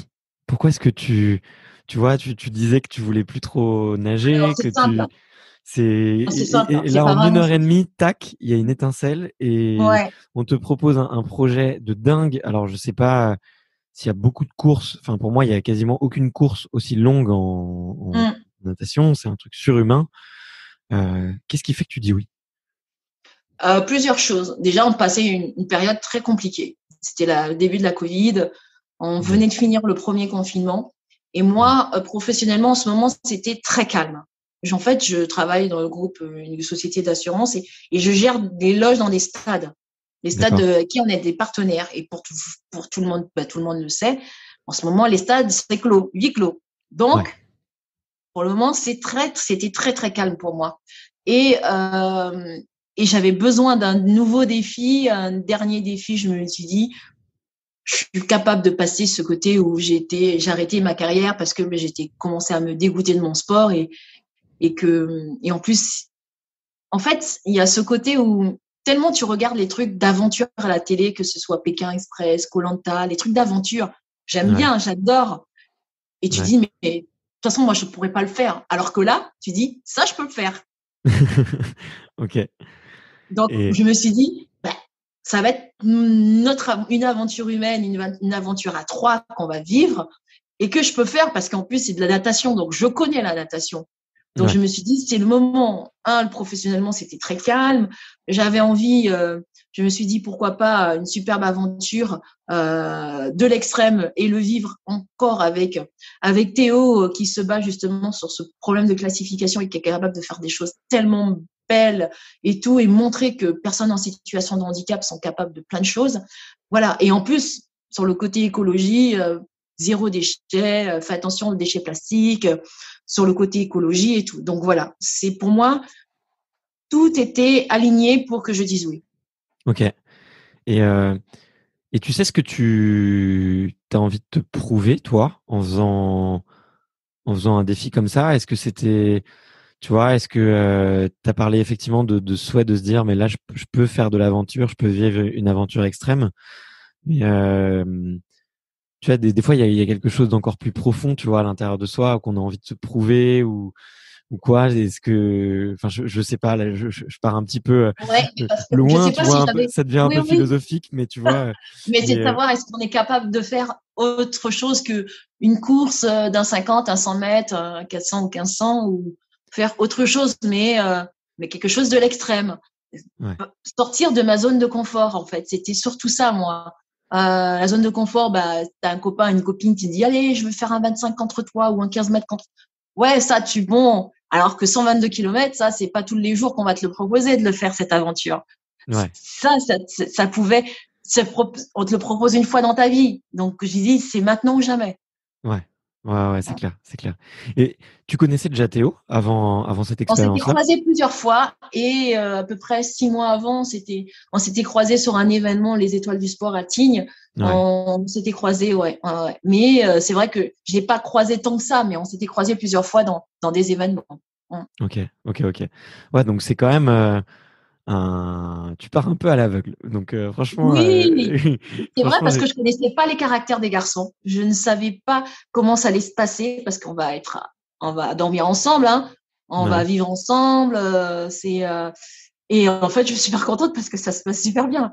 Ils ouais, ont été à 20 ans, Mathieu à 25 et moi, je vais bientôt avoir 40. Donc, ouais, c'est génial puisque on s'entend super bien. On est des soutiens, en fait, les uns pour les autres. Quand il y en a un, en fait, on apprend à mieux, plus se connaître que des copains. Parce qu'en fait, il faut qu'on arrive à juste à un regard, on regarde dans les yeux, le visage, comment il est, à lui dire, tu retournes pas dans l'eau. Il est hors de question que tu retournes dans l'eau, tu te reposes et tu y ouais. retourneras demain. Moi, je vais nager à ta place. Ok. Il faut qu'on soit capable de faire ça, en fait. Mm. Ouais, bien sûr, bien sûr. Mais tu sais que je regardais là il y a pas très longtemps un reportage sur les astronautes. En ce moment, je me Mm. passionne beaucoup pour un peu l'univers des astronautes et la conquête un peu de l'espace. Et apparemment, la première source d'échec des campagnes d'astronautes qui partent sur Mhm. des événements un peu longs, c'est effectivement le côté humain, quoi. C'est pas spécialement des problèmes techniques ou quoi, c'est le fait Mm. que les astronautes se déchirent entre eux et qu'au bout Eh oui, de 10, 15 jours, vu qu'ils vivent et qu'ils font tout ensemble, eh oui, ils complètement. portent plus, Ouais, quoi. Donc, ouais. et, euh, et alors peut-être que je devrais poser la question à Théo, mais j'aimerais bien la voir sous ton prisme, tu vois. Je sais pas au quotidien comment il se débrouille, Théo, et quel est son Ah ben, Néo degré se d'autonomie. débrouille très, très bien. Je crois qu'il il y a deux choses, je sais qu'il n'arrive pas à faire, c'est les lacets et les Il, boutons de chemise. il sait tout faire, Théo. Il sait tout faire. Ben ouais, c'est ce qui est dingue, hein. Ouais, Mais ouais, même ouais. on lui a posé la question le week-end dernier. On me dit, mais comment tu fais pour écrire tes textos ou taper sur l'ordinateur? Et en fait, il a amputé presque au niveau des coudes, en fait. Ouais, bien sûr. Et au niveau des coudes. Donc, il a l'os qui dépasse un peu, en fait, sous la chair. Et donc, il se sert de ce moignon pour taper, en fait. C'est fou. On lui dit, mais est-ce que tu grossis tes touches? En fait, pas du tout. Il a les mêmes touches que nous et il arrive à taper dessus, à envoyer un texto comme ça. Ouais, c'est dingue, c'est dingue. Ouais. Mais, écoute, franchement, je trouve. Il a tout appris. En fait, il a vraiment tout appris. Il a appris à, à manger, quoi, puisque forcément, tu t'imagines, toi, tu te vois apprendre avec tes coudes, prendre une fourchette et le mettre dans ta bouche. Ouais, c'est dingue, c'est dingue. C'est dingue. Ouais. Mais Ouais. j'aimerais vraiment, tu vois, passer une journée avec lui Hum. pour voir effectivement son inventivité. En fait, moi, Comment je vois ça comme de la créativité, de l'inventivité, de hum. l'ingéniosité aussi, parce qu'il y a une part de génie quoi dans tout ça. Et franchement, c'est une personne qui me subjugue et je suis, enfin, en tout cas, je suis vraiment admiratif de ce que vous êtes en train de faire tous les trois et j'ai vraiment hâte de pouvoir suivre ça. Donc, si vous voulez revenir d'ailleurs, une fois que vous avez terminé et que vous voulez revenir tous les trois sur Sur le ton podcast, podcast. j'espère qu'on Ah, ben pourra oui. en plus se voir en vrai Ouais. dans le studio à Paris, ça serait vraiment super, ça serait vraiment top. Hum. Mais, bah, et, bah, en tout cas, c'est vraiment génial. Et là, aujourd'hui, peut-être, moi, j'aime bien des fois poser un peu les questions un peu logistiques, un peu d'organisation. C'est Hum. peut-être mon côté un peu Hum. entrepreneur derrière ça. Euh, Quelles sont encore les grosses missions que vous devez valider pour faire avancer le projet? Quels sont vos challenges un petit peu du Alors, moment sur la partie on en a organisation? plusieurs. On en a plusieurs. D'abord, là, on est lancé sur une plateforme de crowdfunding pour pouvoir fabriquer notre radeau. C'est sur la plateforme de I Believe in You, le projet Ok, Titi Kaka, grâce à un don, vous pouvez avoir un bonnet du défi, une gourde, une journée avec nous, ou même là qui va bientôt arriver. Vous pourrez donner 5 ou 10 euros, je sais plus quelle somme on avait prévu. Vous pouvez avoir votre nom ouais, sur le radeau, sur les coques du radeau. J'ai dit que pour moi, c'était important que les gens puissent pouvoir donner 5 ou 10 euros, de dire, ben, je veux que ce soit le nom de ma fille, par exemple. Ça peut être un petit cadeau ou juste un geste. Le nom de ma fille qui soit sur le radeau, donc on va faire ça. Il y a le côté où on a fait le week-end dernier, on était parti en stage à Tignes on peut apprendre sur le côté l'apprentissage sur la survie avec Alban Michon, un explorateur polaire. Et il nous a, même nous, on s'est questionné à savoir, en fait, il me dit, vous êtes en totale autonomie, mais j'ai entendu te parler de bateaux de sécurité. Et je fais oui, en fait, comme normalement, il y a le médecin, le coach, la prod. Il me fait, mais ça correspond pas du tout à le côté écologie, puisque le bateau, il va polluer, quoi. Donc, on a vraiment décidé qu'il n'allait pas avoir de bateau de sécurité, qu'on allait être seul sur le lac et que si vraiment on a une grosse galère, on allait les appeler. Et que là, il fallait rajouter des gilets de sauvetage et qu'il fallait qu'on fasse une formation de secourisme poussée, à savoir si on a un des trois qui s'ouvre gravement, on soit capable de faire des points de suture, par exemple. Voilà, c'est des choses comme ça où on s'est dit qu'il fallait vraiment se mettre au point pour que notre avancée sur la traversée soit vraiment bonne. On part sereinement, on serait capable de tout ce qui peut nous arriver. Il y a toujours des imprévus, mais tout ce qui est possible d'arriver, on soit prêt. Voilà. Ok. Bon, bah, c'est cool. En tout cas, je mettrai vraiment le lien pour l'appel aux dons dans la description du podcast pour que tous les auditeurs puissent, s'ils le souhaitent, participer. Je pense que c'est un défi qui est plein de sens, plein de valeurs, et je pense que pour le coup, ça vaut vraiment la peine. Donc, quand on va raccrocher tous les deux, tu verras ma petite participation. Je sais pas si tu reçois des notifications. Moi, je vais y aller.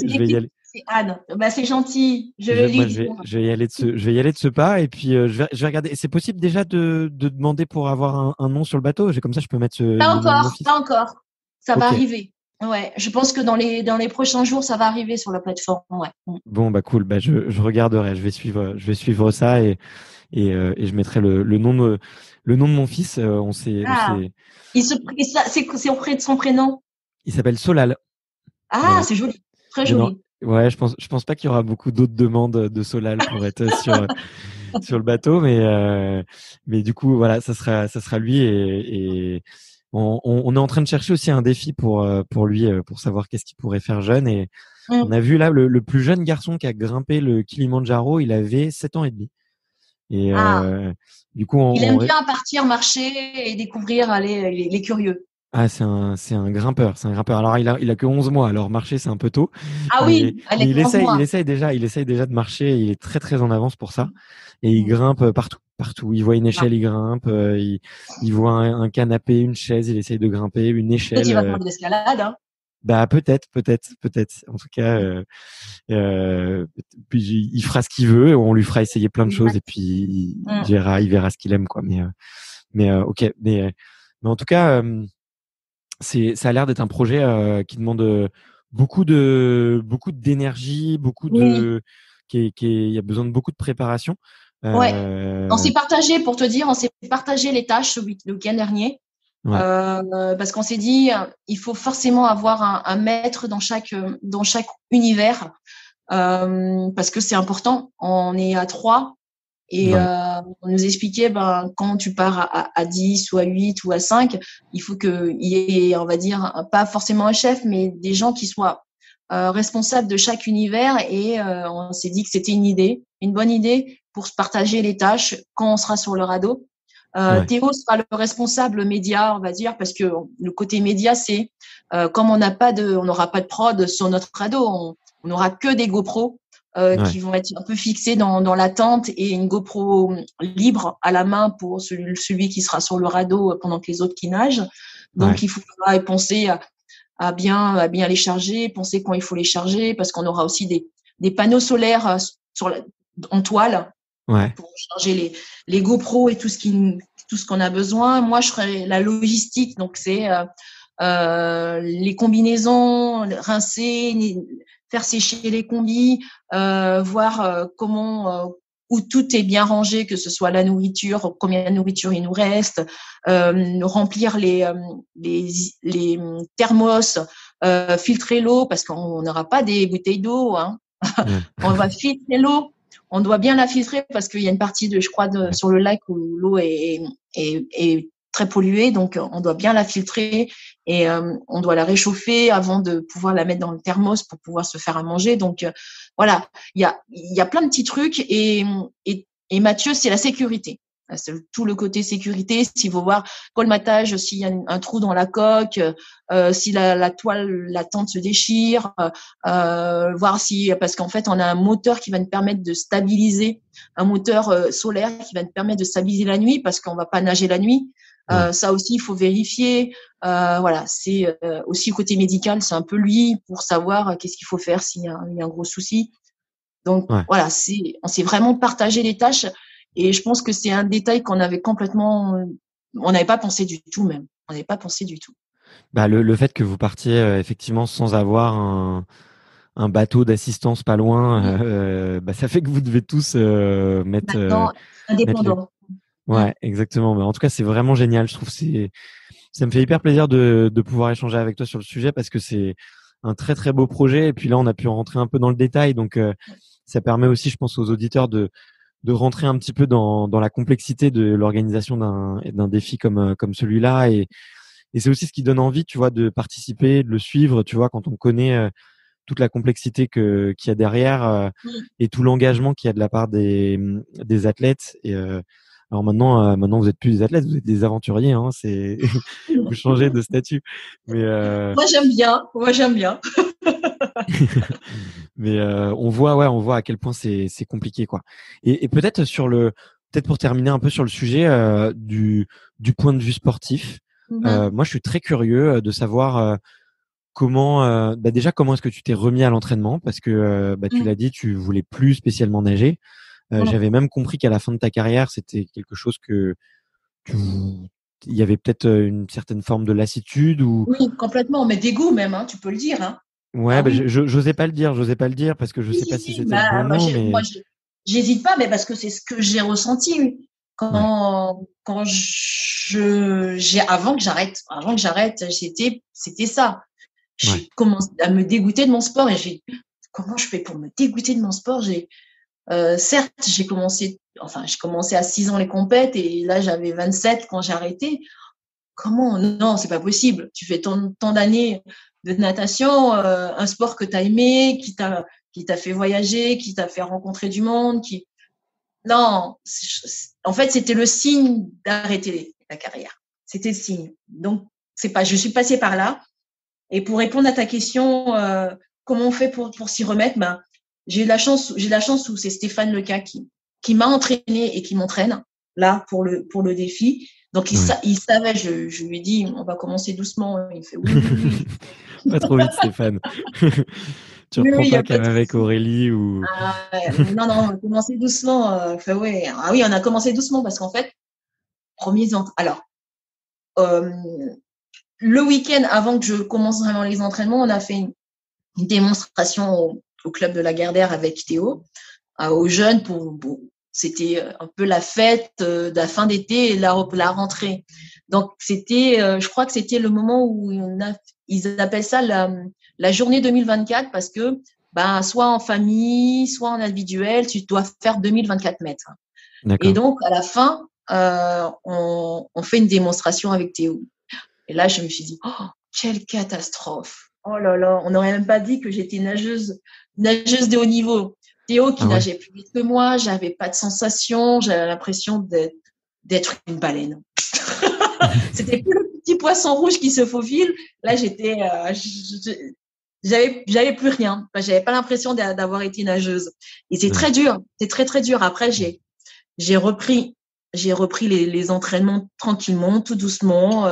Et c'est vrai que, en fait, mon corps, en fait, ma tête, elle était prête Ouais. pour reprendre les entraînements. Mais mes bras, ils étaient pas du tout. Pas du tout, mais pas du tout. Je disais à ma tête, elle était prête, mais les bras, ils passaient pas.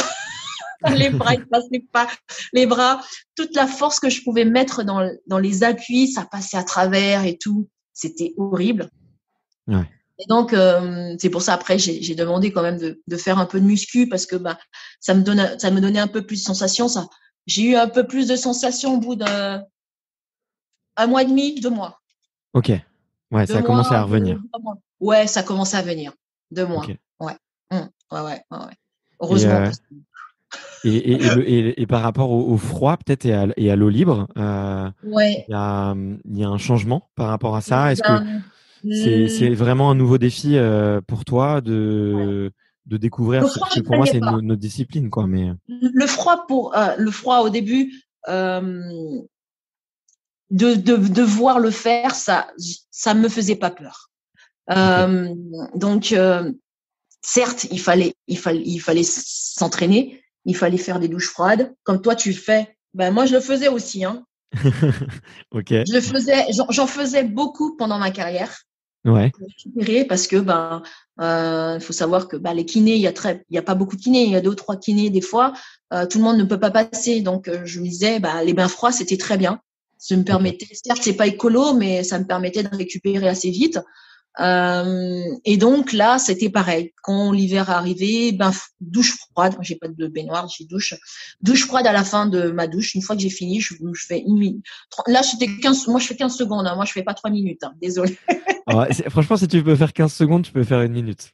Ouais. Je faisais 15 secondes déjà. T'as le choc thermique, Et, ouais, t'as le choc thermique. ensuite, arrivé le deuxième confinement, je l'ai fait chez Stéphane, justement, le coach, Ok, parce que il fallait absolument que je continue à m'entraîner, sinon j'allais tout perdre. Et comme un entraînement sur 2 se faisait dans l'Oise, il habite devant l'Oise, et l'eau était à 6 degrés. d'accord. Ouais, Là, j'avais certes une combinaison, des gants et des chaussons, mais tu le sens quand même, hein, parce qu'au niveau du visage, ouais, ça rigole pas. Donc, je me suis habituée à l'eau froide et ouais. depuis, ça passe très, très bien.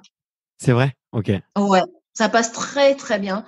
Le week-end dernier, on était à Tignes, le stage, on a appris tellement de choses. Le stage de Tignes, on a appris la méthode Wim Ouais, Hof. ouais, ok, d'accord. Le Tu dois fameux connaître. gourou du froid. Exactement. Donc, Ok, Leonardo, qui est un spécialiste, qui est formateur en France, est venu pour nous apprendre tout le côté de la respiration et comment faire pour se préparer à une immersion dans l'eau froide. Là, ouais, au premier jour, on l'avait fait en combi, nager dans l'eau froide en combi. Et là, je crois que c'était dimanche, on l'a fait en maillot. Donc, ok, c'était une immersion à 0 degré en maillot de bain. Pendant d'accord. 1 minute 30, on l'a fait. Ok, ok, ok, Ouais, donc on commence vraiment à s'habituer. Ouais. ok. Bon, bah, c'est génial. Et en plus, ça montre que le froid, c'est très psychologique, quoi. Une fois que Oui. tu as passé un peu cette barrière, Complètement. tu peux la repousser, quoi. Et, Mm. euh, et ça vous fait pas peur tu vois, là, tu as parlé de 15 secondes de douche froide, de 1 minute Mm. dans de l'eau très, très froide, d'augmenter un petit peu les durées et tout, mais ça vous fait pas peur le gap entre quelques minutes et versus 10 jours de natation? Non, parce qu'en fait, on a de la chance, on a un super programme annuel, 14 Ouais, mois de préparation, où tous les 15 jours, on part dans une base nautique à Compiègne, d'accord. euh, à côté de chez Stéphane. On a une chance d'avoir une super base nautique qui nous met à disposition cette base nautique pour nous entraîner à l'eau froide. Ok. Euh, et donc, on a déjà fait 2 fois 1 heure. On Ouais. a fait 1 heure dans l'eau d'entraînement à tourner on a tourné, c'était 4 tours, ça fait à peu près 4 tours en fait, puisque il y a un petit îlot au milieu, donc ça nous fait faire 4 tours. On s'est changé, on avait mis la tente aussi, une tente pour pouvoir récupérer et pouvoir manger. Donc on était vraiment un peu dans les conditions de la traversée. On s'est posé, on a commencé à 11 heures, midi, on a fini de nager.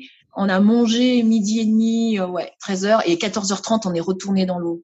Ok. C'était très court pour moi parce que je n'avais pas encore digéré. Et, Ouais. euh, et la première chose, quand tu commences à faire une activité sportive juste après avoir mangé, t'as qu'une envie, c'est un peu de vomir, quoi. Et Ouais, ouais. pour moi, au moins les 10 premières minutes, ça a été un peu ça. J'avais envie de vomir. J'ai dit, c'est trop court, c'est pas bon. Il faut pas refaire ça parce que on n'est pas bien, quoi. Certes, Ouais. ça peut être difficile de retourner dans une eau froide, mais en plus avoir envie de vomir parce qu'on est enchaîné, c'est pas bon. Donc, Mm. on a réussi à faire 1 heure encore. C'est passé mieux. La deuxième heure est passée mieux que la première. Mais ça a été difficile des pieds pour Mathieu parce qu'il a eu froid à la première heure au niveau des pieds et qu'il avait toujours pas retrouvé ses sensations quand on est retourné dans l'eau. Donc, il a eu du mal à se réchauffer au niveau des pieds. Mais ouais, ça, en fait, ça dépend de comment tu te sens. Parce que moi, je me rappelle, il y a eu un entraînement où ça a été moi, où j'arrivais plus à marcher, en fait, en sortant de l'entraînement dans cette eau, en fait, dans cette eau froide.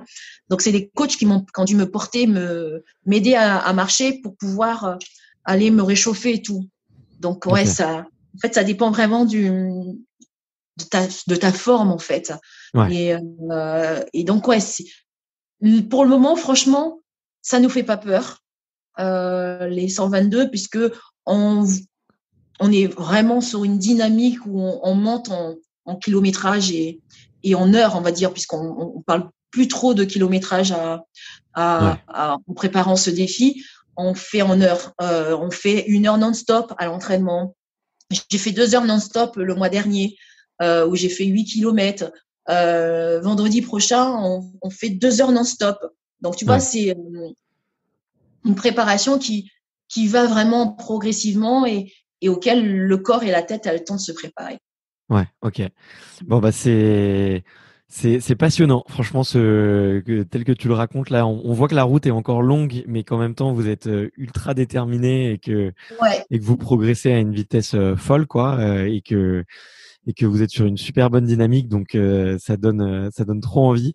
On a presque l'impression que c'est facile, tu vois, à t'écouter, mais oui, ça donne l'impression toujours. Ouais, c'est toujours comme ça, hein, tu sais, de vue de l'extérieur. Mais en tout cas, ouais, ça donne vraiment envie. C'est vraiment.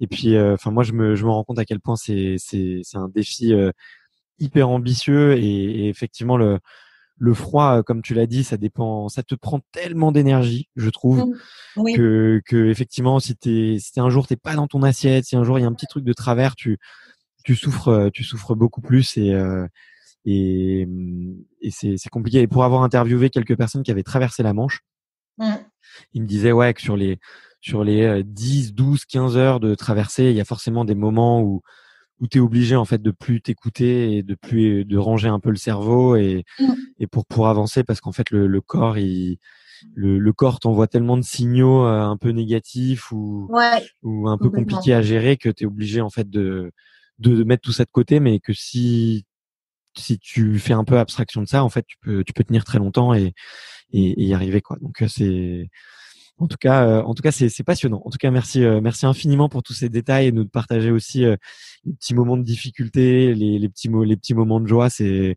ça qui met de l'humain là-dedans et je trouve ça vraiment vraiment chouette. L'heure tourne beaucoup et j'ai pas envie de te prendre tout ton programme, et je sais que tu as un programme bien chargé. Peut-être pour conclure un petit peu cet échange, j'avais quelques petites questions un petit peu simples ou un petit peu rigolotes. Est-ce que je peux te les poser? Bien sûr. La toute première, c'est de savoir c'est quoi une bonne journée pour toi? Une bonne journée pour moi. Il peut y avoir plusieurs, pour moi, définitions d'une bonne journée. Une bonne journée, c'est que tu te réveilles tranquille, tu te fais un bon petit-déj, tu te proposes dans le lit, tu remates un film, tu te relèves pour prendre un petit chocolat chaud avec des petits biscuits, tu retournes au lit. Ça peut être une bonne journée.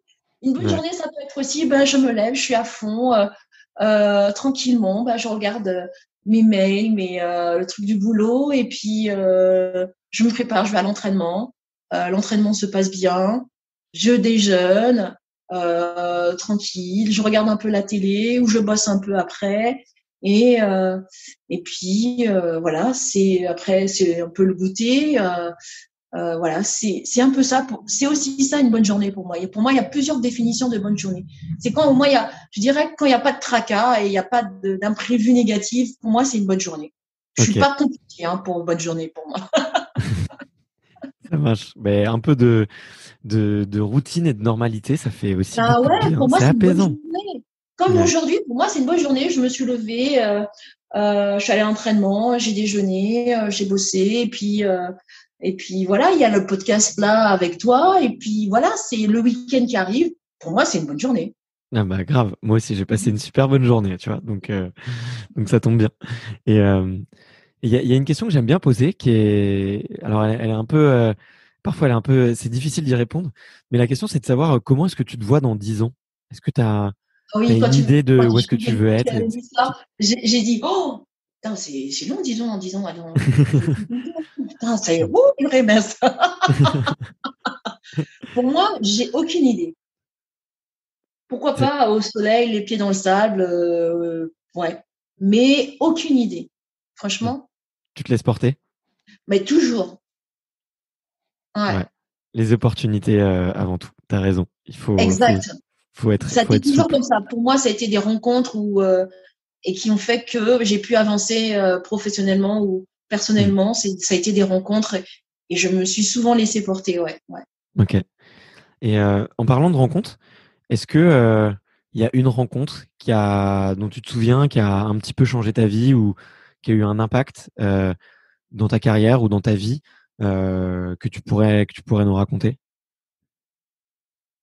Une J'imagine qu'il y en a eu rencontre. plein, mais Ben, c'est ça le problème, c'est que j'en ai eu plein moi dans ma vie.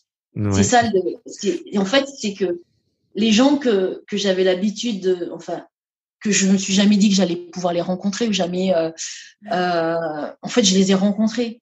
Ouais. Il y en a peut-être que je n'ai pas rencontrés, certes, mais de mon milieu, je les ai rencontrés. J'ai eu la chance de pouvoir les rencontrer. Hmm. Ça a été Marie-Josée Perret que j'ai pu la rencontrer. Ben, je la connais très bien maintenant, c'est une amie, Marie-Jo.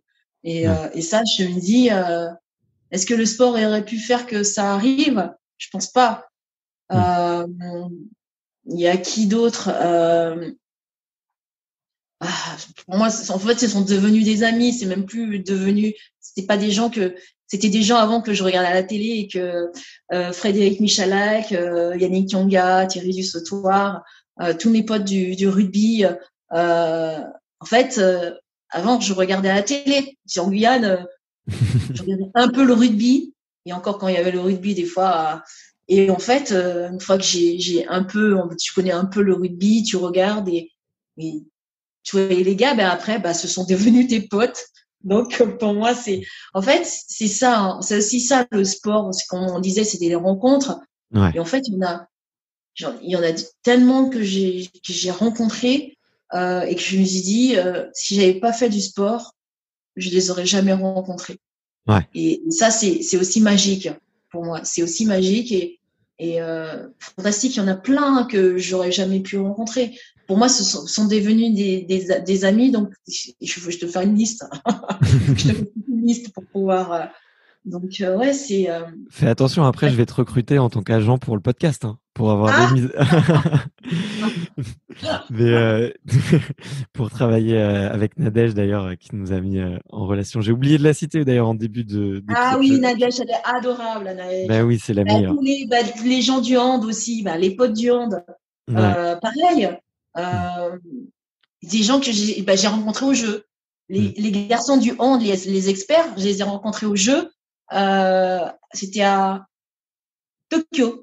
Tokyo, parce qu'en fait, les Français, la plupart du temps, bah, tu vois, sur le dos France, bah, tu vas manger avec eux, tu vas pas aller manger avec des Américains ou je sais pas quoi.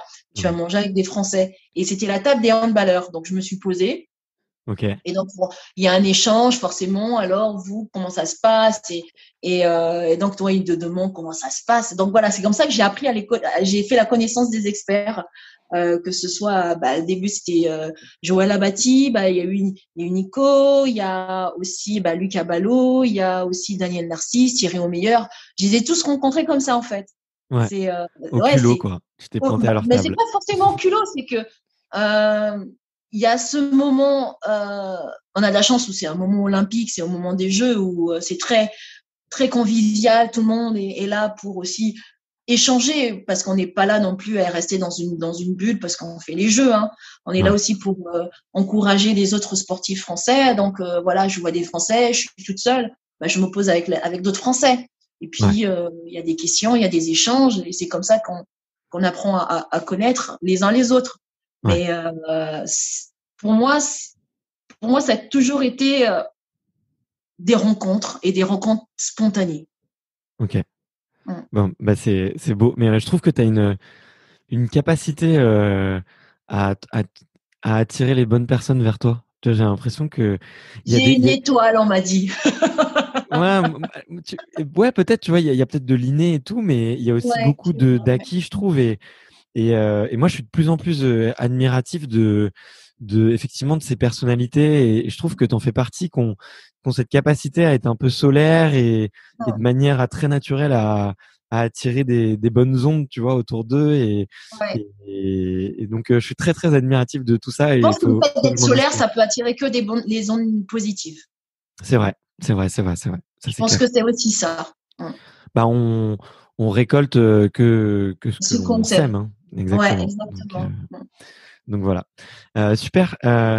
Il y a une des autres questions que j'aime bien poser, c'est de savoir, est-ce que tu as une petite méthode ou une petite routine quand tu as une perte de motivation ou que tu as des pensées un peu négatives ou que tu es un petit peu, je sais pas, un peu irrité. Est-ce que il y a quelque chose que tu fais pour te remettre Il de y en bonne a humeur? deux. Ouais. Alors d'abord, je me calme. On Je respire. prends du temps. Ouais, parce que je pense que s'énerver ou aller au spontané comme ça quand tu es énervé, c'est pas bon. Il faut d'abord se calmer et réfléchir et voir le côté positif, pas le côté négatif. Donc je me calme d'abord et puis je laisse le temps passer et puis après là je me dis que sur le côté positif, il faudrait que soit je réponds gentiment, je réponds calmement, je vais plus sur le côté positif que sur le côté négatif parce que c'est pas très bon. Et ensuite, qu'est-ce qu'il y a encore Est-ce que j'ai une routine autre? Ah oui, c'est même si j'ai pas envie, par exemple, le matin, je dois aller à l'entraînement le matin, on va dire. Si j'ai un entraînement à 7 heures du matin, je dois m'entraîner que j'ai pas envie. Ah ben, je dis, j'y vais et puis on verra. Ouais. Parce que ça arrive souvent, ce genre de choses. Hein. Après, ça peut arriver même quand tu te dis j'ai pas envie d'aller au boulot et puis en fait tu vas au boulot et tu passes une super journée il y Ouais. a un pot avec les copains avec les copines et en fait le boulot ça se passe super bien voilà pour moi c'est pour ça que je me suis toujours dit il faut y aller parce que je suis passée par là quand j'avais à la fin de ma carrière j'avais pas des fois il y avait souvent que j'avais pas envie d'aller à l'entraînement et en fait quand j'y allais ça se passait super bien je m'en sentais super bien je faisais des temps super et alors que j'avais pas envie, je dis heureusement en fait que j'ai été à l'entraînement. Ça s'est bien passé et au moins voilà, j'ai pas regretté. Et je me D'accord. suis dit qu'à la fin, il fallait que je m'en serve. Quand j'ai la petite routine où je me dis ça va pas, là, si j'ai pas envie d'entraîner, j'y vais et puis je vois comment ça se passe. Si je suis invitée, bon là il y a pas d'événement, mais je suis invitée à un événement, je suis fatiguée, j'ai une journée difficile et le soir j'ai un événement, je dis j'y vais, même si c'est pour rester une demi-heure, mais j'y vais. J'y Ouais. vais. Et en fait, des moments où je dis je vais rester une demi-heure, en fait, je suis restée jusqu'au bout, quoi. Parce que les gens qui étaient là, eux, ils avaient sur le côté positif, ils avaient envie, ils étaient solaires, et moi pas.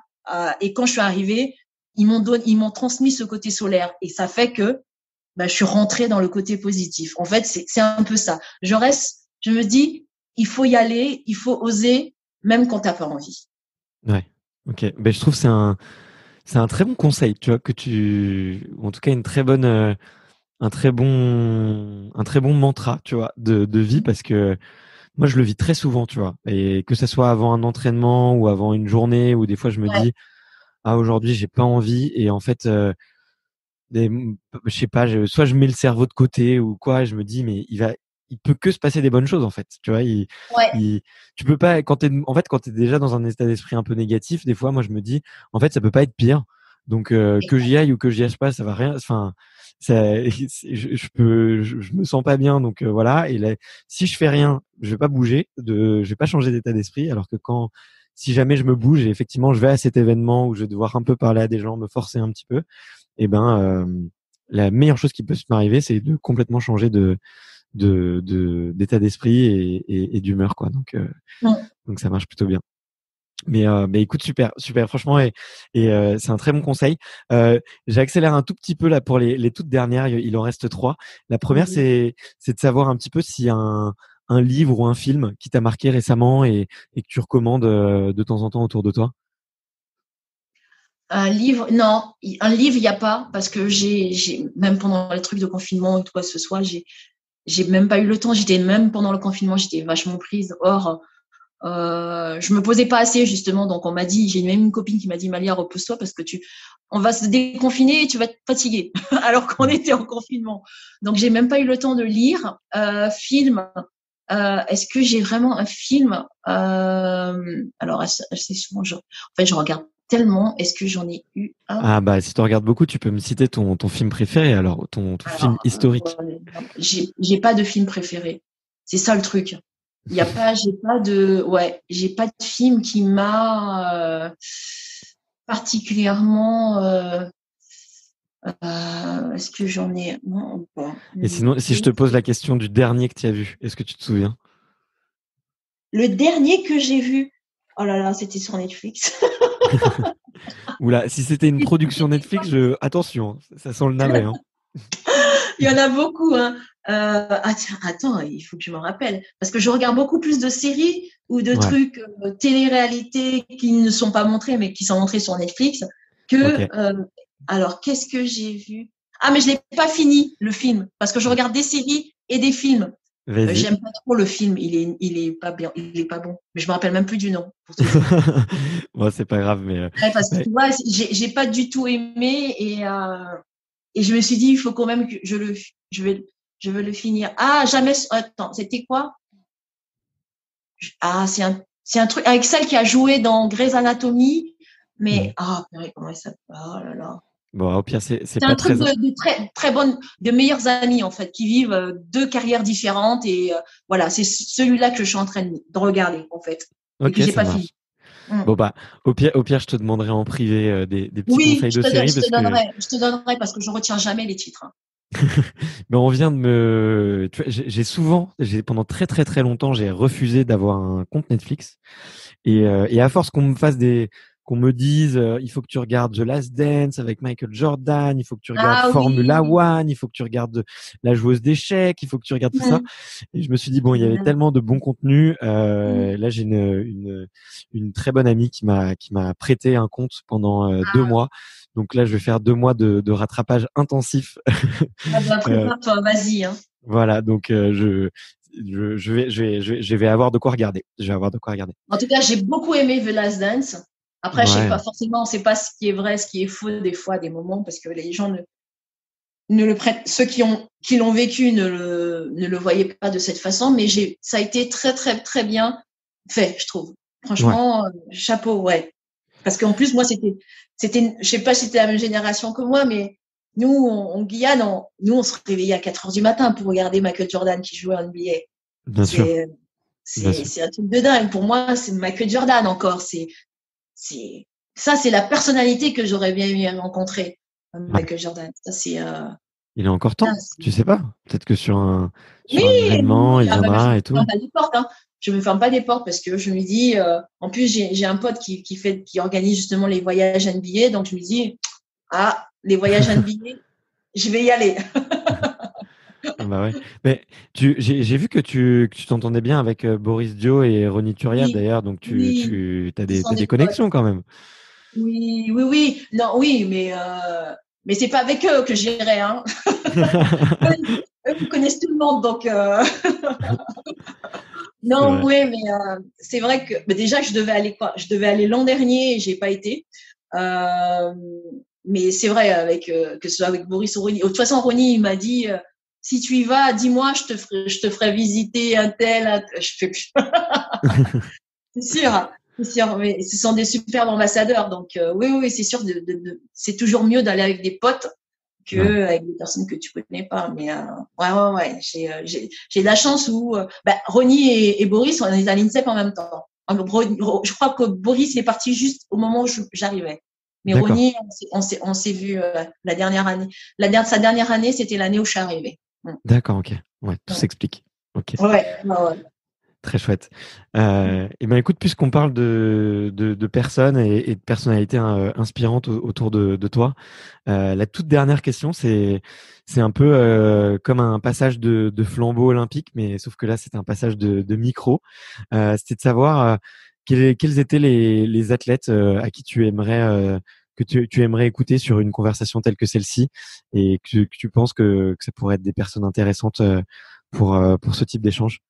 Il peut y en avoir plusieurs. Ça peut être des gens que tu connais, que tu Alors, connais il y en pas. a deux. Il y en a deux particulièrement avec des femmes. Alors, c'est Dis-moi, j'adore.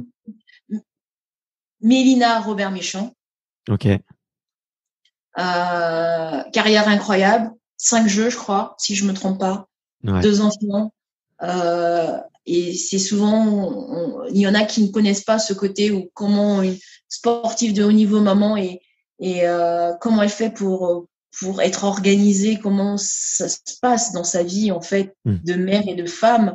En fait, son parcours, il est incroyable aussi. Donc, je pense que j'ai pensé très, très fort à Mélina et j'ai pensé à Sarah aussi, dans la boxe, Sarah Ouamou. Ouais. Donc c'est une entrepreneuse, donc forcément, elle a été aussi médaillée olympique. Elle a 2 enfants, elle attend son 3e là. Ouais. Et donc, c'est pour moi, c'est 2 parcours très forts. Pour une femme, c'est 2 beaux exemples. Ouais, bah t'as raison et merci de mentionner 2 femmes d'ailleurs. J'essaye de tenir une parité parfaite sur le podcast, mais dans le sport c'est pas toujours évident. Mais je m'y tiens et j'y arrive. Et je sais que Nadège est en train de me faire une petite surprise avec Mélina et Sarah, donc faut que je sois un peu patient. Ben oui, elle va passer par Caroline, c'est leur agent, donc Bah oui, elles ont le même agent, donc elle est adorable Caroline, donc si tu l'as, tu l'embrasses de ma part. Mais oui. Mais elles sont 2 nanas, 2 femmes formidables, franchement formidables. Et je pense que ça peut être de beaux exemples, pas seulement pour des sportives, mais aussi pour des femmes de la vie de tous les jours au niveau professionnel. Et la femme mère de foyer ou femme qui travaille, voilà. Je pense que c'est des modèles pour tout le monde. des modèles, ouais. 2 beaux modèles. On a de la chance d'avoir 2 beaux modèles en cette période et en ce moment, en temps moderne, enfin, en cette période de 2020, 2021. Ouais. Ben écoute, merci infiniment pour ces 2 recommandations parce que je sais que elles sont déjà dans ma dream list, tu vois. Ça donne dans la to-do à faire. Ouais, exactement. Et maintenant, il faut que ça passe dans ma to-do. Mais là, c'est entre de bonnes voies. Je vais pas vendre la mèche avant d'avoir allumé l'allumette. Mais c'est vrai. mais ça se fera un jour, c'est sûr. Et puis comme moi, je me vois bien. Comme un athlète de haut niveau faire ça pendant 10 ans et que je vois les choses à long terme, je me dis que nos chemins se croiseront et là ça sera peut-être pour bientôt, donc croise les doigts pour moi. Voilà, moi j'ai croisé les doigts. Je croise les doigts pour toi. Et bah écoute Malia, merci infiniment parce que cette conversation, c'était un petit rayon de soleil. Là, je regarde par la fenêtre, je vois que le soleil se couche doucement et moi, j'ai passé un super moment en ta compagnie. J'ai beaucoup rigolé. Tu vois, même sans se voir, on a réussi. Enfin, t'as réussi à me transmettre des énergies ultra positives et à me donner plein de courage et plein de motivation pour ma fin de journée et pour même, j'espère, pour les jours à venir, pour les semaines à venir. Donc, merci infiniment parce que, encore une fois, je te le disais, on m'a dit beaucoup de bien de toi et ça s'est confirmé. C'était vraiment une personnalité géniale. Donc, merci pour tout quoi. Merci pour ta disponibilité. Où est-ce qu'on demande qu'est-ce qu'on demande aux auditeurs de faire pour ceux qui sont encore là? Qu'est-ce qu'on leur dit de faire? Où est-ce qu'on te suit? Alors, quelles sont les actions là? On me suit sur les réseaux sociaux, sur Insta, sur Facebook, sur Twitter, peu importe. De toute façon, il n'y a pas de souci, c'est avec grand plaisir. C'est souvent, la plupart du temps, même s'ils me posent des questions, j'essaye de répondre. Et maintenant, si c'est possible, si vous avez envie de faire un beau geste pour cette année, certes compliquée, venez sur I Believe in You. Je pense que Barthélémy va nous le mettre, va vous le mettre dans le podcast. Je vous mettrai le lien. Pour pouvoir soutenir, et c'est pas seulement soutenir, mais on veut pour cette belle fabrication du radeau. Ce radeau, il va pas être construit de début jusqu'à la fin. C'est un radeau qu'on va récupérer, certes, qui va être, on va utiliser des produits recyclés et qui va être laissé aussi là-bas. On va pas le ramener en France, on va le laisser là-bas pour une ONG, pour qu'ils puissent s'en servir et tout. Donc voilà, on veut pas faire des choses à moitié. On veut vraiment que le projet soit du début jusqu'à la fin et que vous puissiez aussi participer si vous avez envie de faire un beau geste. C'est avec grand plaisir. Et en plus, si vous pouvez même faire une journée VIP. Allez sur I Believe in You, venir faire une journée VIP avec nous. C'est quoi une journée VIP? C'est assister à un entraînement ou même faire un entraînement avec nous, venir déjeuner avec nous et faire un échange si vous avez des questions et tout. Donc, n'hésitez pas, venez participer et je vous remercie d'avance. Voilà, bah ça donne envie et ça met l'eau à la bouche pour ce défi. Bah écoute, merci encore Malia. Je te dis au revoir, je te dis coucou. Ouais. C'était vraiment un super moment. Et écoute, je te dis, moi aussi j'essaye de te transmettre toutes mes bonnes ondes pour ce défi, pour cette journée. Et voilà, merci encore. Je ressens beaucoup de gratitude tout de suite. Donc et c'était vraiment un plaisir de partager ce moment-là avec toi. Merci en tout cas et désolé pour le retard. T'inquiète, il n'y a pas de problème. C'est trop bien. Salut, à bientôt. À bientôt. Merci d'avoir écouté cet épisode jusqu'au bout. Si vous êtes encore là, c'est sûrement que l'épisode vous a plu. Donc n'hésitez pas à le faire savoir autour de vous et à vous abonner pour ne louper aucun épisode. J'ai mis tous les liens dans la description, donc n'hésitez pas à y jeter un coup d'œil. Et sinon, moi je vous dis à la semaine prochaine pour une prochaine interview. Ciao!